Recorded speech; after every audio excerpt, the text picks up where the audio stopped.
Je te souhaite la bienvenue. Aujourd'hui, nous allons répondre à une question de Michel. Michel qui nous dit « Mon gros souci, c'est que je n'arrive vraiment pas à accepter ma surdouance. Du coup, j'ai du mal à évoluer. J'aime choquer et être frontal, cela m'amuse. Mais cela me crée aussi beaucoup de soucis et d'incompréhension. Comment faire ?» C'est ce qu'on va voir dans cette vidéo.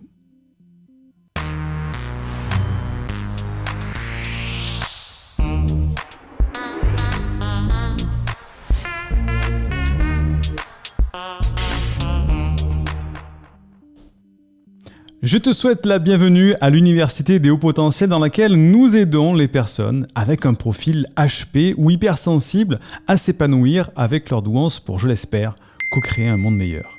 Tu sais que tu peux dès à présent télécharger une première formation offerte pour apprendre à canaliser ton haut potentiel et t'épanouir avec ta douance. Le lien se trouve en description de cette vidéo ou du podcast. Fais-le maintenant. Donc, pour répondre à cette question de communication, puisque je te la rappelle, pour ceux qui suivent les vidéos en direct, nous sommes dans une thématique de la communication du haut potentiel cette semaine, eh bien Michel nous dit qu'il a un gros souci parce qu'effectivement, il aime choquer, il aime être frontal, mais ça lui pose des soucis.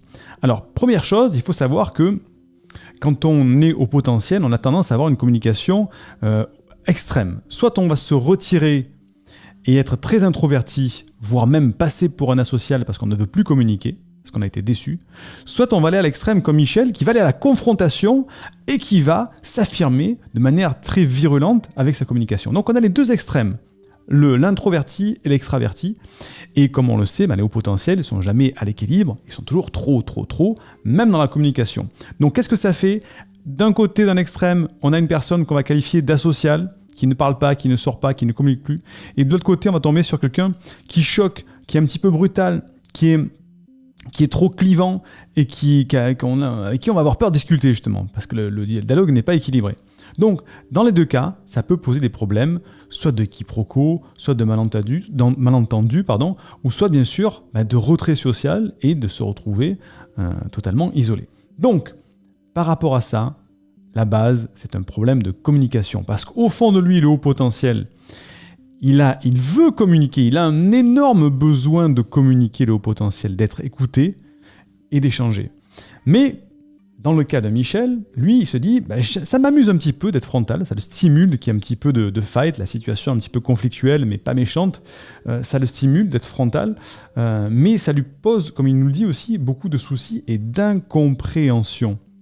Parce qu'effectivement, quand on va à la confrontation, ça veut dire qu'on va dépasser un petit peu les barrières, et certains normaux-pensants, certaines personnes vont se dire mais pourquoi est-ce qu'il insiste comme ça ? Pourquoi est-ce qu'il est entre guillemets un petit peu violent dans sa communication ? Pourquoi est-ce qu'il cherche à cliver à ce niveau-là ?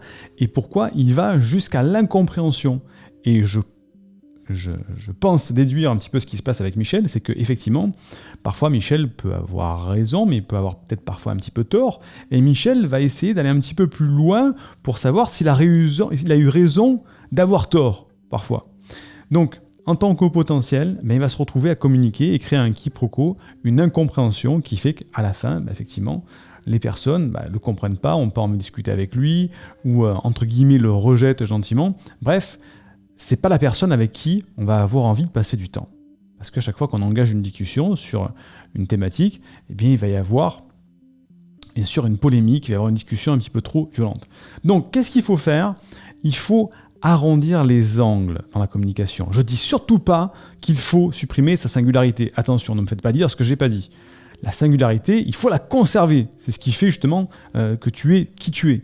Mais dans un dialogue avec les normaux-pensants, il faut arrondir les angles, il faut être un bon communicant. Et pour être un bon communicant, il ne faut pas trop bousculer l'autre. Ça peut être intéressant dans certaines situations de bousculer les gens, mais là, dans celle-ci, dans une situation où on veut faire passer des idées, on veut comprendre, on veut expliquer qui on est, on veut expliquer ses idées, il faut que l'autre ait envie de nous écouter. Et tout ça, ça passe par des mécanismes de communication. Et le haut potentiel, il n'est pas très bien équipé au niveau communication. Enfin, il est bien équipé pour discuter entre hauts potentiels, parce que là, ça va très vite, ça part dans tous les sens, mais ça va très vite. Ça part parfois un petit peu trop loin. Donc, qu'est-ce qu'il faut faire dans ces cas-là ? Première étape, Il faut, Michel, apprendre à structurer ce que tu veux dire.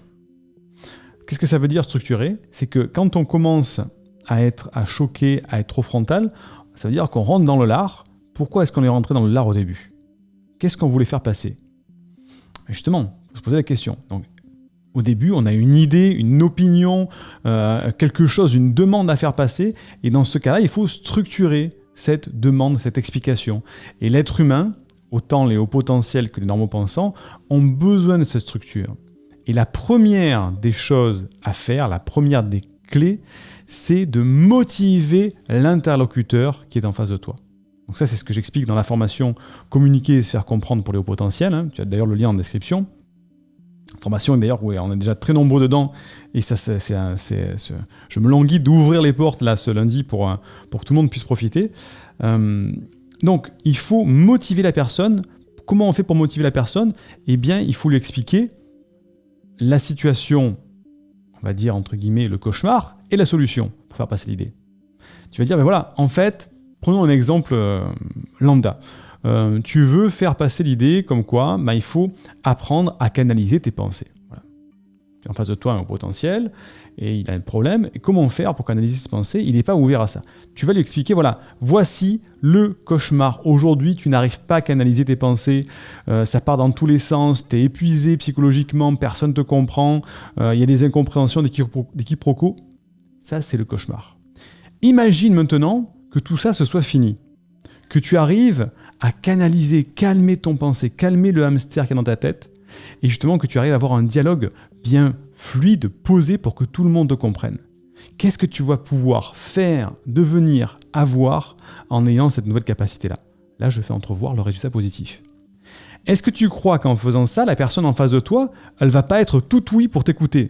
Ben oui, tu viens de lui rappeler qu'il y a un problème chez elle, tu lui dis qu'il y a une solution qui existe, et que tu vas lui expliquer la solution. Donc ben là, effectivement, je suis tout oui. Donc la personne en face de toi, il n'y a pas de quiproquo, il n'y a pas besoin de rentrer dans le lard, d'être frontal, de choquer. Elle va dire, oui, mais vas-y, explique-moi, c'est quoi la solution? Et là, on peut passer dans la suite de la structure. Tout ça pour te faire comprendre que la première étape, c'est de structurer son dialogue, parce qu'il y a un besoin de compréhension. Qu'est-ce qu'on fait de partout? On doit motiver les gens. Pourquoi? Pour leur donner envie d'aller plus loin et d'écouter, de tendre l'oreille. Donc ça, c'est l'une des premières règles, c'est la motivation. La deuxième des règles quand on est au potentiel, c'est de justement d'éviter de supprimer tout ce qui est conflit dans la communication. Parce que dès qu'il y a conflit, dès qu'il y a un petit quiproquo, bah, ça peut dégénérer. Et le haut potentiel peut dire « je ne comprends pas », le normal pensant va dire « mais je ne comprends plus rien à ce qu'il me raconte ». Donc il faut arriver à débloquer ces situations conflictuelles. Comment on fait pour débloquer une situation conflictuelle? Eh bien, il faut tout simplement ne jamais prendre à partie l'interlocuteur qui est en face de toi pour lui dire « c'est ta faute, c'est toi, tu ne comprends pas, tu n'as pas bien compris ce que je voulais te dire ». Parce que là, eh bien, on met en jeu son intelligence, sa personnalité, etc. Tout ça. Donc il va se sentir mal. Donc il faut plutôt dire je pense que j'ai mal compris, je pense que je me sens attaqué, je pense que dans mon cas, ça te ferait du bien de... Et on se dit voilà ce que je ressens et voilà ma demande. Bref, tout ça c'est expliqué dans la formation qui est dans la description de cette vidéo, où vraiment tu vas apprendre à communiquer vraiment comme... Alors, j'aime pas dire comme un grand orateur, parce que c'est pas le but de rechercher, mais les grands orateurs, pourquoi on dit « oh là là, c'est un grand orateur, qu'est-ce qu'il parle bien, tout ça ?» Parce que derrière, il y a de la structure, il y a de la fluidité, il y a aussi des exercices de prise de parole, des exercices physiologiques, mais il y a aussi arriver à débloquer les situations conflictuelles, parce que quand on a une discussion et que ça se passe mal, bah, il faut rabaisser tout ça. Donc tout ça, ça s'apprend en fait, la communication. Et donc, Michel, pour en revenir à comment faire, je t'ai déjà donné quelques clés dessus, mais il faut apprendre, transformer son comportement de communication. Ce qui ne veut pas dire transformer celui qui était au fond de toi, mais transformer comment on appelle ça, le comportement qu'il y a devant tout ça. Le comportement, c'est l'extérieur, l'apparat.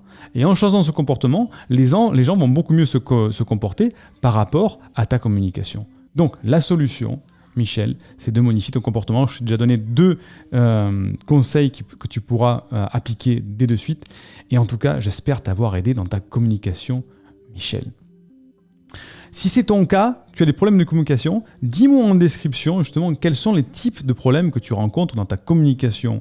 Est-ce que ce sont des problèmes de flou par rapport à qui tu es, ce que tu dis, les gens ne comprennent pas bien? Est-ce que c'est plutôt parce que tu pars dans tous les sens et donc on n'arrive pas à te suivre? Est-ce que tu vas trop vite? Donc dis-moi en commentaire quels sont tes problèmes de communication, ça me permettra sûrement de faire peut-être d'autres vidéos. Je te dis à très vite pour une prochaine vidéo. Un grand merci, félicitations. Et n'oublie pas, comme le disait Maître Yoda, que la force soit avec vous.